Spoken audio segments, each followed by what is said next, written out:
Hello everybody and welcome back to LMM, and if you're enjoying what you're seeing on the channel at the moment, the links to our social media are coming up on the screen now. Today we're doing something completely different. For the first time on Lawrie Goes Loco, we're going to be looking at a tram. Yes, I know it's strictly not a locomotive, but it does run on rails and that's close enough for me. So we're here in Manchester at the Hetton Park Tramway. But first, I'm on my way to the Foxfield Railway's biggest event in years, Notty 100, celebrating 100 years of the North Staffordshire Railway. And if you come along on the Friday or the Saturday, you might well see me because I'm going to be getting involved in helping out prep and be on the footplate of some of the engines. There's going to be 4 steam locomotives out, including Hordern, visiting from the Tanfield Railway, and Hawarden making its long-awaited return into traffic. And that's of course if I'm not stealing food from the barbecue or just hanging out and listening to some music. On Saturday, I'm going to be hanging around to meet some of you guys. So if you want to come along on Saturday, have a chat, say hello, I'm just going to be chilling out and having a rare day off. So do come along, say hi, I love getting to meet you guys. There's also going to be demonstration goods trains running, a children's play coach, and of course there's the wonderful museum to check out. You can buy either first or standard class tickets, which are valid on all trains throughout the day. And you can also pre-book tickets for the brand new colliery tours as well, which is something that is well worth going and checking out. And of course, there are limited edition souvenirs. The event runs between the 14th and the 16th of July. And if you want more information, then have a look at the website that's coming up on the screen now, and it's in the video description for more information and the times that certain things are running. And of course, if you want to go pre-book your tickets ready for the event, then head over to the link in the video description and go check it out. And with that, back on with your regular viewing.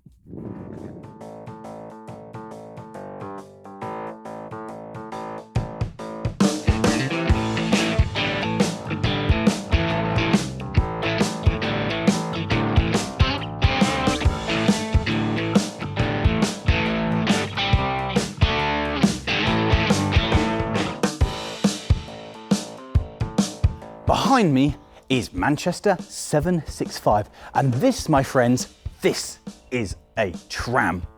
And the first thing I want to take from this is, isn't it absolutely beautiful? The shape, the way that everything curves on it, all the lining on the paintwork here, it truly is a work of art. And I know I say that a lot, but this looks more like it should be in a gallery to be looked at than actually out doing something. It's wonderful. And then you've got the quarter lights up there as well. It really does look fantastic and particularly vintage, and so it should, because this was built in 1914. She's a proper old girl. The things I do really like it, I like the fact that we have the crest here. I like all the pretty bits of the lining here that you just don't see anymore. And I particularly like the fact that it looks like it's been cut and shut. Here at this end, the frame ends. And it turns out that this is a Mark II variant. That originally the frames extended the whole way, but it was a too large a step for people to get up and into it. So when the Mark II variant came around, it was cut, giving it this kind of weird extended look. But this is how it was built. This is the sole surviving combination tram car from Manchester Tramway, because each opened end, that's not open for being pleasant and getting fresh air. No, that's the smoking area. And then you had your main compartment in between it, which meant that you had to go through the smokers to get to your inside bit. And then on either end, you've got your controls. The main thing that makes a tram is you need the ability to drive it from both ends. So there is a control platform at both ends. I really like as well the fact that all the brass, the handrails, everything's shiny. It's all just so beautiful. You may be able to guess that I'm quite a fan of this thing. Now, the other big thing that I am really interested by is down here, these bogies here. You might be able to see that the wheels are different sizes, which is something a bit unusual. This is a way of trying to maximise traction on the driving wheels, which are the larger ones. And then you have your smaller wheel for your little pony to help guide it around curves. Each of the larger wheels of that axle is driven by a single 30 horsepower motor. So there's one on that one and one on that. And considering it weighs about 10 tons, that's not the best in terms of power to weight ratio of vehicles that we've ever featured on the channel. What's more impressive is that the wire up there holds 500 volts DC. And that's quite a lot of oomph to be putting through your motors. You may be wondering who J.M. McIlroy is, General Manager. Well, it turns out that it is a requirement to show on the side of a public service vehicle who the manager is, who the person in control of. So that's the name of the gentleman that when this thing was in use with Manchester Corporation Tramways, he was the man in control. And you may also be going, well, why is there a wrought iron gate behind you? This thing is the dog gate. It's designed to stop, funnily enough, dogs and small children from running out under there in between the wheels as the thing is going past. And as you can tell by the fact that I can't get underneath, it's doing its job remarkably well. And then there's another function this thing has for safety. It has a device that's called the life gate. And that's activated by this. If I get run over and I knock that like that, the front gate flips up and drops down the tray, which then will scoop me up and stop me being crushed to pieces by the wheels. I might well bang my head on everything underneath the front, but at least I'm not being chopped up into pieces by the wheels. And then to reset it, I need to come up here and push in the lever.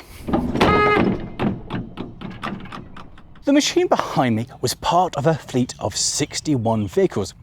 And this one, being built in 1914, is one of the later ones. The first ones turned up in 1904, and they were all built for Route 53 in Manchester. And that went around the city centre, which was an insanely busy route, with departures being measured in quite literally seconds. So they needed quite a large fleet, and there was a reason that they look like this. You see, running around the city centre, there are several low bridges, particularly railway bridges, bringing people and goods into the heart of Manchester. And in order for them to go underneath on the streets below, they had to be that high. Your traditional double-decker tram just would not fit. And so these machines ran the tramway all the way up to 1930, where Leyland bought in the Leyland Titan, the Mark I. And this machine was a double-decker at 13'6" high, as they'd redesigned the floor and got the thing to sit lower on the ground. And that meant, being a double-decker, it could take more passengers than a single-decker tram. And so, basically, Manchester went, got a great idea, let's replace all of these and we can take more people and earn more money. And by 1931, the 61-strong fleet had been reduced to just 6, being used for odds and ends and works vehicle. And the last one survived just until 1947, until that too was gone. And you might think, well, clearly, this one here is one of those that survived. No, this one disappeared in 1930 and was sold off to a gentleman with a farm. The story goes that the farmer who bought this wanted it to be his summer house, because in there, with all the glass and the wooden seats, it is a nice place to be. But all we do know is it sat there for 30 years. And quite unusually, for a wooden-bodied vehicle that sits unloved for 30 years, it was still there and still more or less in one piece, which allowed members of the Manchester area of the Transport Museum Society to go, we should probably save that. The problem is that in the 1960s, tram preservation wasn't really what it is now, and there was but one place that it could go, and that was Crich. So the tram was moved there and spent 2 or 3 years there safe before it could be moved back to Manchester and spent, well, time being moved about in old tram depots, warehouses, various places being put back together until the 70s, where it was once again like this. It hasn't actually been restored since. This is how it was put back together. It's still here as it was, and I think that's brilliant. It is a restoration job which is still going. It spent some time as a fully restored working tram in storage, which is really a travesty, before it moved back to Crich again for the 1978 and 1977 season. And then this place opened, and so it moved back again to Manchester, where it belongs, and it's been here at the Hetton Park Tramway ever since. Before I can take this out for a run, there is one thing that I need to bring your attention to. This here is not the right clothing to drive a tram. These gentlemen are doing it correctly. And there was quite a long debate before I came here of what it is I should be wearing, before we went, well, you'll do. So, incorrect, correct. Incorrect, correct. I suppose one of the things we do need to look at is the interior of this. Now, this here is the smoking area, and, well, it will give you good ventilation to get rid of your smoke. The seats aren't, well, they're wooden and there's no cushioning at all, but it's gorgeous and so much visibility. But the real treat is in here. When we come inside, we have all of this gorgeous woodwork. There's all the lining on the wood. There's the glass round, the little lampshade. It's gorgeous. The quarter lights, the poles here, everything is a piece of art. It's so beautifully done. It's an absolutely stunning place to be. And even this, although it's not cushioned, it's molded, it's quite comfortable. It's just, it almost feels like I shouldn't be sitting here. It feels like one of those stately homes that you're allowed to walk around but not touch anything. That's what this feels like. It's an absolutely gorgeous thing. It's fantastic. It really does hark back to an age that just doesn't exist anymore. Why don't we do this anymore? Why don't we put nice bits on and make the inside look pretty, like the inside of a mansion? This is much better.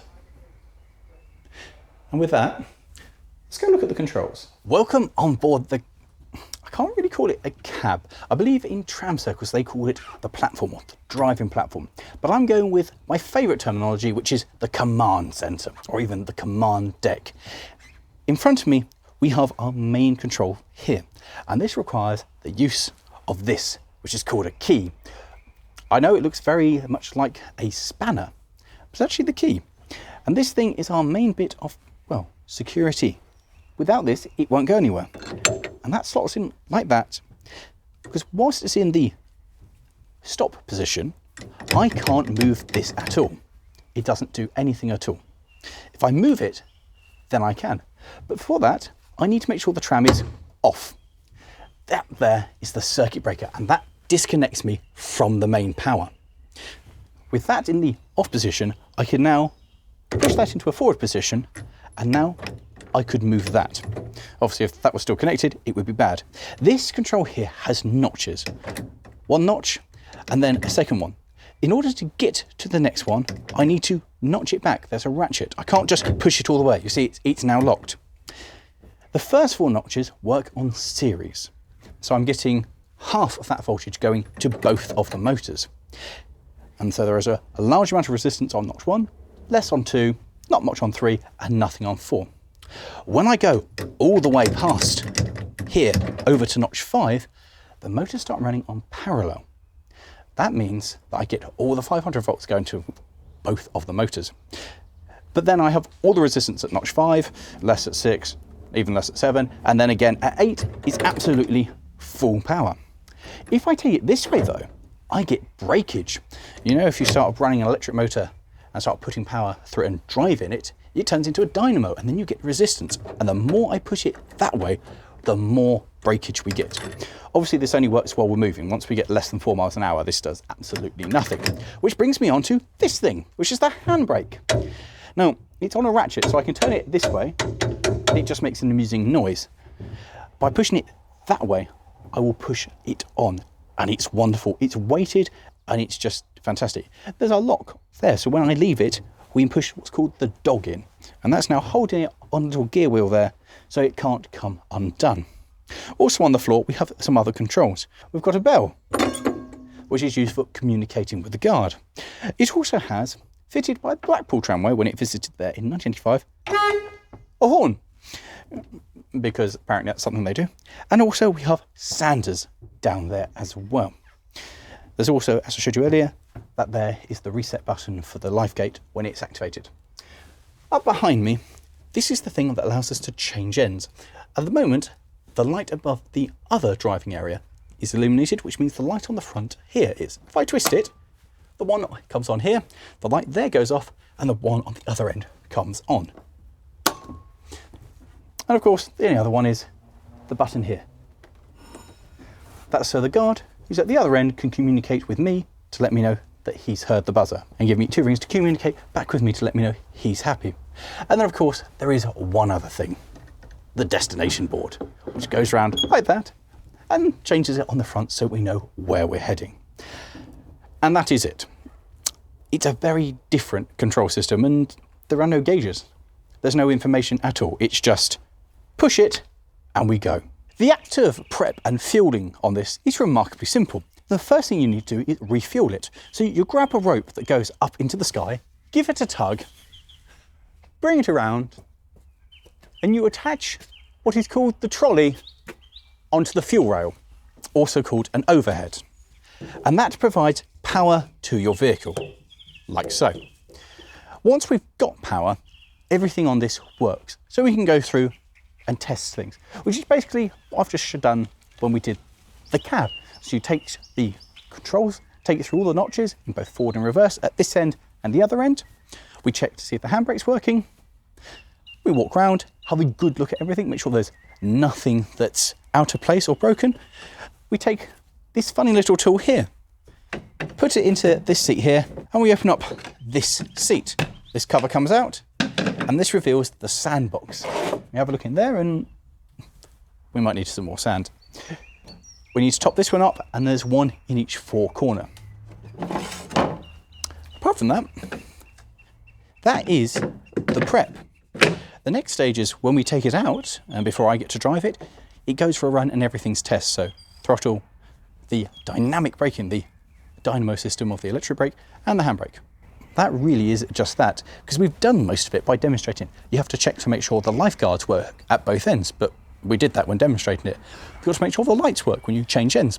We've done that when demonstrating it. We did an awful lot of prep when showing you how it works.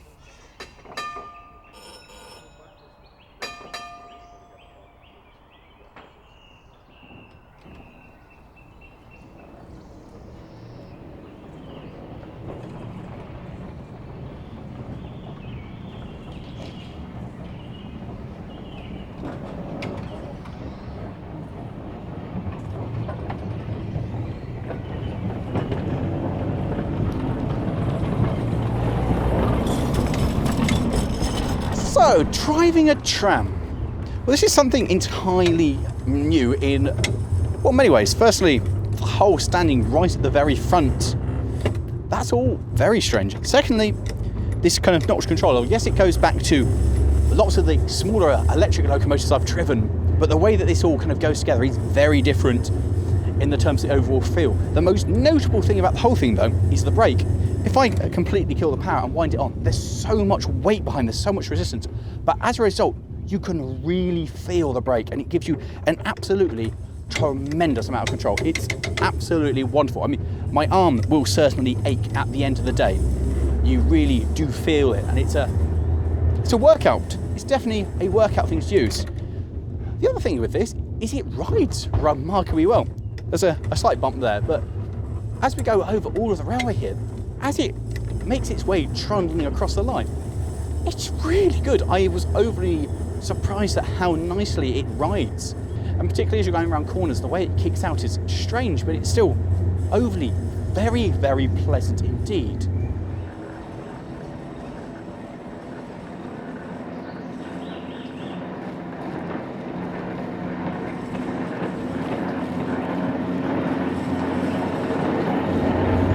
And the way the power comes down is smooth. You can hear the motors kind of whirring up as we come along and doing their thing. It's really quite pleasant.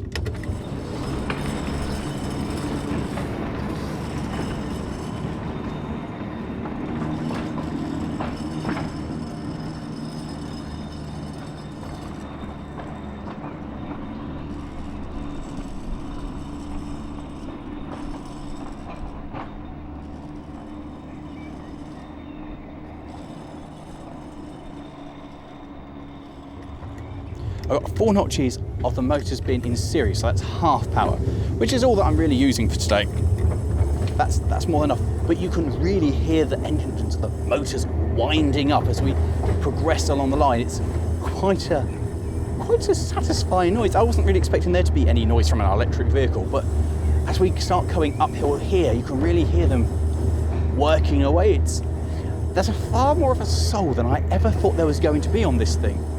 And also, because we're on a tramway with the public going around, you've got to be very vigilant with where you're looking to make sure the public doesn't walk out. But on that front, the visibility is fantastic. I'm stood right at the front. I can see absolutely everything in front of me. There's nothing away. I can see the front drawbar by just going, oh yeah, it's down there, which is wonderful. And then there's so much glass behind me. Yes, I don't actually want to reverse this, but then there's a control at each end, which makes it so much easier for anything like wanting to manoeuvre.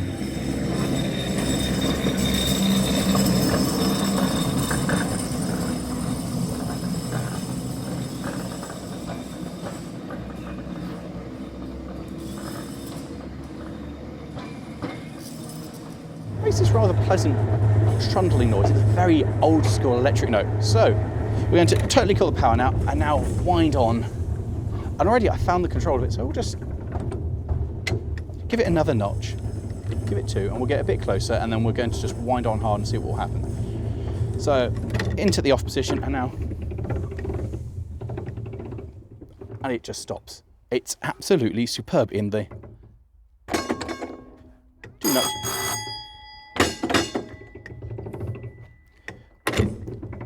Wind the brake off, and we go. Keep an eye out as we go, again, for people, make sure they don't randomly appear from any position. And the weirdest thing about the throttle is it's got this kind of locking mechanism. In order to go up a notch, to stop you just slamming it round into full power and burning out the motors, you have to knock it back slightly and then notch it to the next one. So you've got this kind of click motion going on. And it's very satisfying once you've got the knack of it and the way it works. I initially wasn't quite sure on it, and now I'm just like, this is wonderful. It's such a mechanical motion to drive as well with this throttle control lever. It's very, very old school. I mean, it is an old school vehicle, that makes sense. But it gives this super feel of vintage. I really feel like I'm driving this piece of history. And particularly as everything's brass and shiny, it also kind of adds to that feel. And the fact I'm out here exposed to the elements, it just makes it such an exciting and such a different drive to anything else I have ever sampled.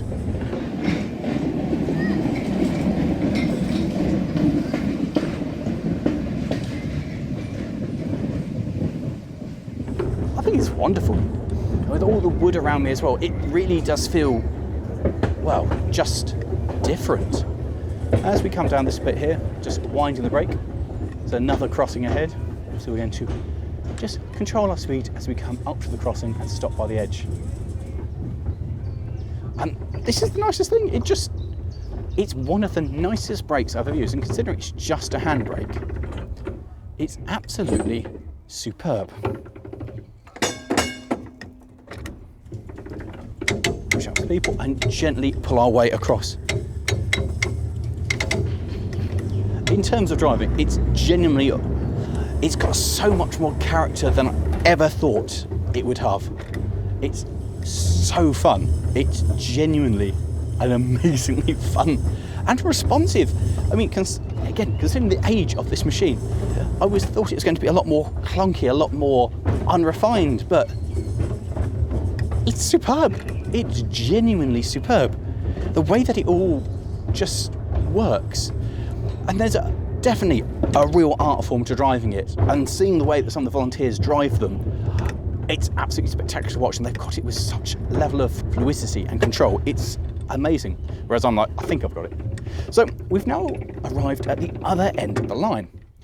And the thing about a tram is once you've arrived at the other end, you can't just go backwards because it's got the trolley that picks up the overhead, which means I've now got to grab the overhead and swing it around, or the trolley, and put it back onto the overhead this way so we can go back again that way. Now, normally you have the guard or the conductor whose job this is, but as it's me, they went, well, you can do it. So we've got this rope, and it's very important not to wrap the rope around your hand like that, because that could go quite badly. So we grab it, and then we grab it again, and we pull it down like so, and disconnect the trolley, as it's called, from the overhead electricities. And we make sure we keep away from the electricity. And now, imagine you're walking a dog, but that dog can float. And we go for a walk around with the floating dog. Keep an eye on where you're walking, and also that it's not going to crash into anything.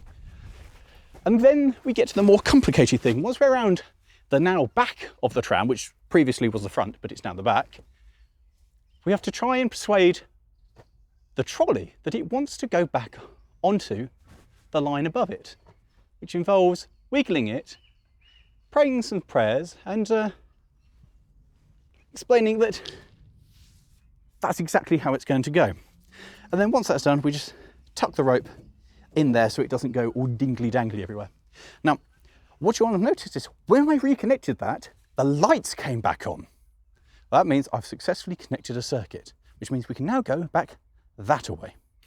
With the power connected again, there's but one thing to do, and that's to put the control system back in, put it into forward, and then communicate to the guard. Means he's ready to go. Get my hand on the brake, and first notch. Now we're going to gently come out over here as we come over the point work, and slowly we start to trundle forward. I really love the sound of those motors slowly whirring back into life. It's really cool. And I think the biggest thing to take from this is, even back in the day, although yes, the power came from a not very eco-friendly source, this is an eco-friendly vehicle. If we choose to run the power on something like wind or solar, it doesn't actually, the vehicle itself, make any kind of emissions. This was the future.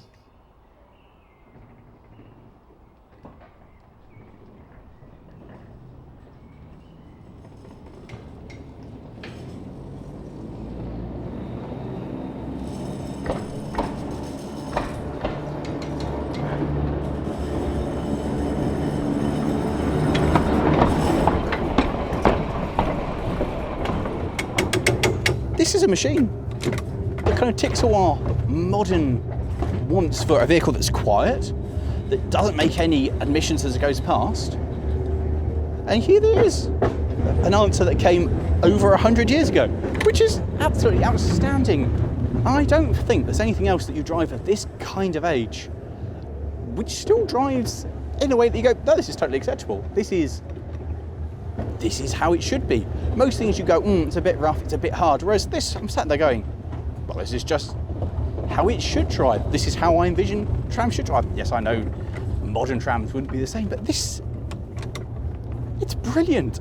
I can't get over how much better it is than I thought it was going to be, how much more refined, how much more controllable. I thought it was going to be very much a digital thing with all the brake is on or off, whereas the amount of control and the feel on it is absolutely magnificent. Genuinely, it is the best brake I've ever used. It's so controllable, and you can just bring it up to such wonderful stops like that. It's an absolute joy to use. It's fantastic.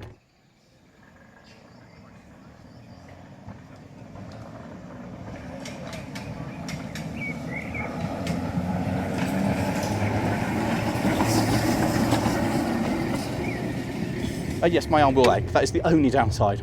And surely, on a day if the weather isn't very nice, I can imagine this too would be rather grim if the rain comes roaring in at your face as we go trundling towards. Passengers, they'll all be quite content, but for the driver, yeah, maybe not the nicest experience he's ever had.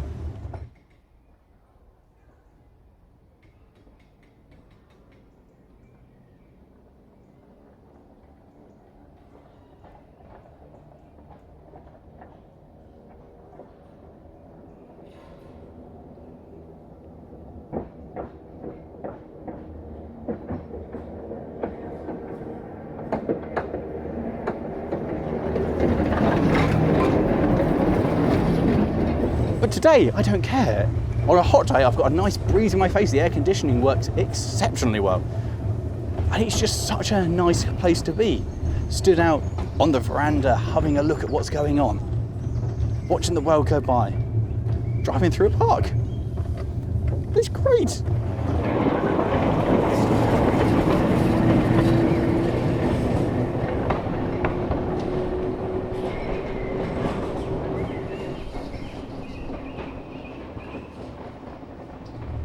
And again, we have the stop here, so we'll just bring it nicely to a halt.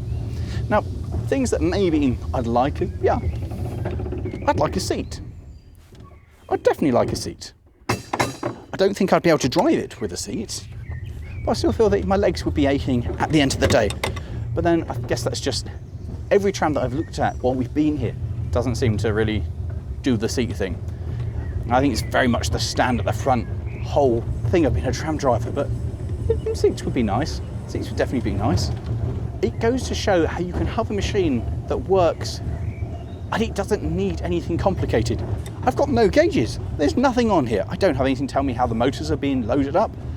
I just have a go and how much I'm telling it to go, and I'll leave off how much brake with a spring against me, which lets me know how much of the brake I'm putting on. That's all there is there. And it just goes to show you don't need anything else. All these silly, complicated systems, don't need them. This works just fine. And what an absolute testament to everybody who did something with it, who helped build it and create it, that it's still here, and to the guys who have restored it. Because it's very important to have a piece of heritage like this still kicking about.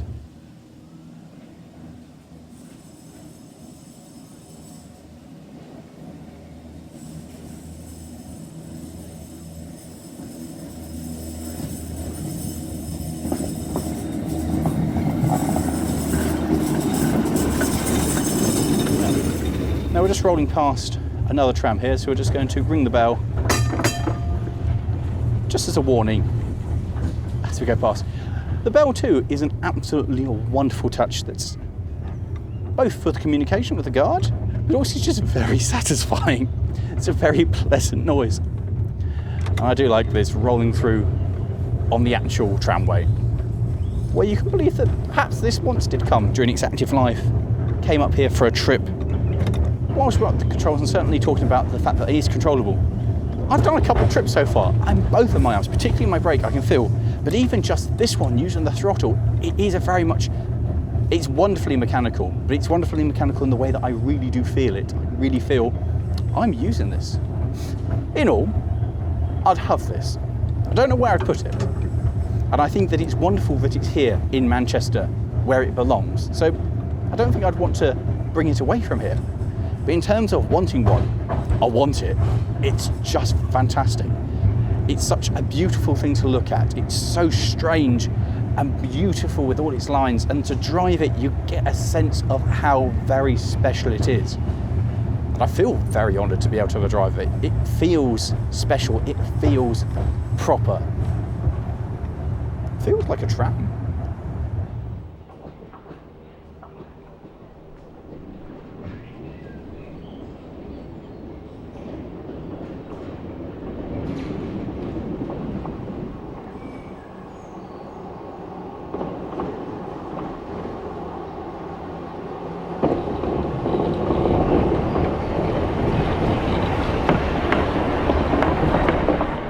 So that brings us to the end of this video, looking at Manchester 765 here at the Hetton Park Tramway.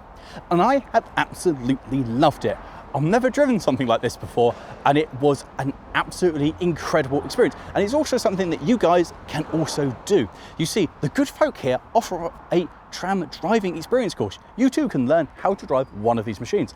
It's well worth doing. If you want more information on how to book that, or just information on the tramway itself, there's a link to the website in the video description. And if you think, I'd actually like to get involved, I want to help preserve these things and work on them, they would love to hear from you. The tramway is looking for more volunteers, and there is a link to the information where you can join up as a volunteer and get involved and learn how to, well, drive it, or to become a guard and help keep the railway, well, keep the tramway here alive. They're a lovely bunch of people, and they really would love to hear from you. And if you've really enjoyed this video and you think, I'd like to give something to that group and help them thrive, they're currently working on Blackpool Works Car 752. This is a big project, and it's going to cost a fair amount of money. So also in the video description, there's a GoFundMe to the page to help try and restore that back to working life. So it will be a useful vehicle for the tramway to have working around here. And with that, thanks for watching, guys. I really hope you've enjoyed it. In fact, I hope you've enjoyed it even a tiny bit as much as I have. And if you have enjoyed this one, how about clicking somewhere over there for one of the other videos we've done on the railways, or below that for another one of our adventures. Thanks, guys. We'll see you next time. Ta-ra!